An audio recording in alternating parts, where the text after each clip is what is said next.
My name is Austin Habish, the founder of Think Catholic, and you're listening to the Summa podcast, where we study St. Thomas Aquinas' Summa Theologiae in a way simple and insightful for anyone to understand. The Summa podcast is brought to you by Think Catholic. Taking 2 questions of the Summa a day, we'll seek to summarize St. Thomas's responses, discovering the brilliance of Aquinas and his Catholic faith is day 238.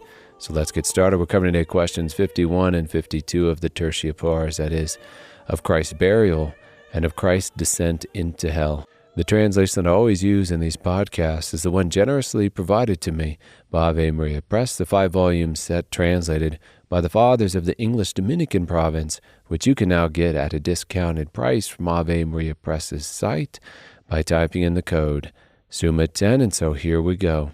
Article 1, whether it was fitting for Christ to be buried. It was fitting for 3 reasons. First, to demonstrate that Christ was truly human, also that by later being resurrected from the tomb, he might foreshadow when all of the dead will rise from their tombs to stand before the judgment seat of Christ. Lastly, as an example and illustration of those who have put to death the sins of this life and now live a life hidden, as it were, in Christ, in sanctity and merit imperceptible to the visible world. As Scripture says, as Colossians chapter 3, you are dead and your life is hidden with Christ in God. Article 2, whether Christ was buried in a becoming manner. And maybe the best response within this article comes from the last reply to the objections, where St. Thomas says, Christ was buried in a garden to express that by his death and burial we are delivered from the death which we incur through Adam's sin, committed in the garden of paradise. Our Lord was buried in the grave of a stranger, as Augustine says in his sermon, because he died for the salvation of others. He was laid in a new sepulchre, as Jerome observes, lest after the resurrection it might be pretended that someone else had risen. The new sepulchre can also denote Mary's virginal womb. And he was buried in a monument hewn out of rock, as Jerome says, lest if it had been constructed of many stones, they might say that he was stolen away by digging away the foundations of the tomb. Article 3, whether Christ's body was reduced to dust in the tomb. Absolutely not. As the psalmist said in prediction of the Christ, this is Psalm 16, for you will not abandon my soul to Sheol, nor let your Holy One see corruption. And as St. Thomas says, lest his death might be ascribed to infirmity of nature, Christ did not wish his body to decompose in any way or dissolve in no matter, but for the manifestation of his divine power he willed that his body should continue incorrupt. Article 4, whether Christ was in the tomb only 1 day and 2 nights. As Jesus prophesied, for as Jonah was 3 days and 3 nights in the belly of the whale, so will the Son of Man be 3 days and 3 nights in the heart of the earth. And since according to Augustine, Scripture is of the custom to denote the whole day by the part of a day, as we see in Esther chapter 4 and 5, then if you count Friday as a full day, a day and a night, because of the night, and Sunday a full day, because of the morning, and Saturday a full day, as we normally do, then you will arrive at the biblical understanding that Christ was in the tomb 3 days and 3 nights.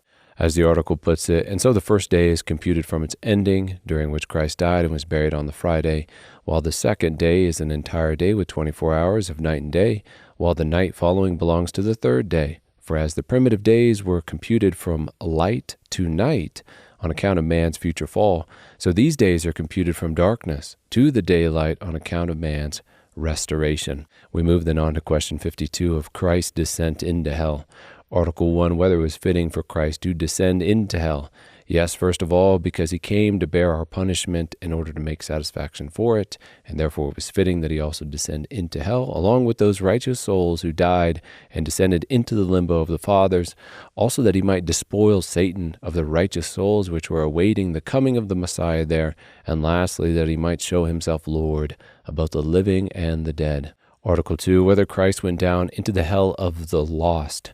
Important to note here, as we began to do in the previous article, that there are 2 different kinds of hell before the advent of the Messiah, and even in a sense today, as we'll talk about in Articles 7 and 8, which are distinguished in the Hebrew. So first there is Gehenna, which denoted for the Jews specifically a reference to the hell of the damned. As Jesus says in Mark 9, "It is better for you to enter the kingdom of God with one eye than with two eyes to be thrown into Gehenna, where their worm does not die and the fire is not quenched." Yet there is another term for the land of the dead called Sheol, which was not a place specific for the wicked, but just for the dead in general. This is the place Jonah tells us he prays from after dying in the whale. That's Jonah chapter 2. And Christ says that Capernaum will go down to Sheol. And so it was not the damned that Christ descended to Gehenna, for they died outside of God's grace, outside of faith, or at the very least outside of charity. But Christ went down to rescue the righteous, as Aquinas says here. First of all, through its effect, in this way Christ descended into each of the hells, but in differing manners. For going down into the hell of the lost, he wrought this effect, that by descending, he put them to shame for their unbelief and wickedness, while upon the holy fathers detained in hell solely on account of original sin, he shed the light of glory everlasting. In another way, a thing is said to be in a place through its essence, and in this way Christ's soul descended only into that part of hell wherein the just were detained, so that he visited them in place according to his soul, whom he visited interiorly by grace, according to his Godhead. Article 3, whether the whole Christ was in hell. Place is tricky with questions like this because we're not talking about a material reality. And so if what we mean by the whole Christ is his whole body and soul in hell, then we have to say no, Christ's body remained in the tomb. But if we say his whole human soul was in hell, we could say yes, since it had separated from the body in death. And if we're talking about Christ's divinity, we can say his whole person was entirely present, both in hell and in the tomb, since he was sustaining and affecting both. As St. Thomas says, you're arguing from the perspective of the person of Christ. To answer our question, he says, consequently, it must be affirmed that during the 3 days of Christ's death, the whole Christ was in the tomb, because the whole person was there through the body united with him, and likewise he was entirely in hell, because the whole person of Christ was there by reason of the soul united with him, and the whole Christ was then everywhere by reason of the divine nature. Article 4, whether Christ made any stay in hell. In a word from our article, Peter says, whom God hath raised up, having loosed the sorrows of hell, as it was impossible that he should be held by it. Therefore it seems that he remained in hell until the hour of the resurrection. Article 5, whether Christ descending into hell delivered the holy fathers from there. Yes, he did, because although these men died in faith, being justified by faith, atonement still needed to be made to God for the rebellion of our race. And so they awaited such atonement to be made by the Messiah in this limbo of the fathers. And spelling out that punishment on our race, what it was and why it came to us, Aquinas says here, for the sin of the whole human race, which each one in his origin contracts from our first parent, as stated in Romans chapter 5, of which sin the penalty is the death of the body, as well as exclusion from glory, as is evident from Genesis chapter 2 and 3, because God cast out man from paradise after sin, having beforehand threatened him with death should he sin. Consequently, when Christ descended into hell by the power of his passion, he delivered the saints from the penalty whereby they were excluded from the life of glory, so as to be unable to see God in his essence, wherein man's beatitude lies. Article 6, whether Christ delivered any of the lost from hell. Negative, for they died without faith, and we are saved by faith.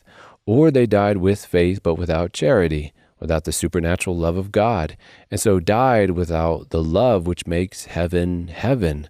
Thus the damned were left where they fit in, so to speak. St. Thomas says here, his descent into hell brought the fruits of deliverance to them only who were united to his passion through faith, quickened by charity, whereby sins are taken away. Now those detained in the hell of the lost either had no faith in Christ's passion as infidels, or if they had faith, they had no conformity with the charity of the suffering Christ. Hence they could not be cleansed from their sins. And on this account Christ's descent into hell brought them no deliverance from the debt of punishment in hell. Article 7, whether the children who died in original sin were delivered by Christ. In a sentence from St. Thomas, God hath proposed Christ to be a propitiation through faith in his blood. But the children who had died with only original sin were in no ways sharers of faith in Christ. Therefore, they did not receive the fruits of Christ's propitiation so as to be delivered from him from hell. And as taught infallibly by the Catholic Church via the Ecumenical Council of Florence, but the souls of those who depart this life in actual mortal sin or in original sin alone go down straightway to hell to be punished, but with unequal pains. Now, not to cause alarm, and we will discover at essentially the end of this podcast, the entire series, that Aquinas holds that the children who die in original sin are happy naturally, and so we need not pity them, for they do not pity themselves, and endure the absolute least pain possible, which may be only the slight pain of desire of wanting the beatific vision. Now, that's just a thought that came to me today. Don't imagine it holds much weight. But again, these souls are naturally happy all the while without the beatific vision, and we will cover this topic specifically in great depth much later down the road. Article 8, whether Christ by his descent into hell delivered souls from purgatory. And the descent into hell was for the sake of drawing those who died righteously, yet under the effects of original sin, which was the exclusion from the beatific vision, into heaven. However, those in purgatory are not there on account of original sin, but on account of their own personal sins. And so it is fitting that if there were somehow souls in purgatory when Christ descended into hell, that the descent not affect their state, as St. Thomas says. And bringing our episode to a close, those defects from which Christ altogether delivered man in this world were purely personal and concerned the individual, whereas exclusion from God's glory was a general defect and common to all human nature. Consequently, there was nothing to prevent those detained in purgatory being delivered by Christ from their privation of glory, but not from the debt of punishment in purgatory, which pertains to personal defect, just as, on the other hand, the Holy Fathers before Christ's coming were delivered from their personal defects, but not from the common defect. And with that, we close another episode. We have just finished covering questions 51 and 52 of the Tertia Pars, that is, of Christ's burial and of Christ's descent into hell. My name is Austin Habish with Think Catholic, and I cannot wait to see you tomorrow.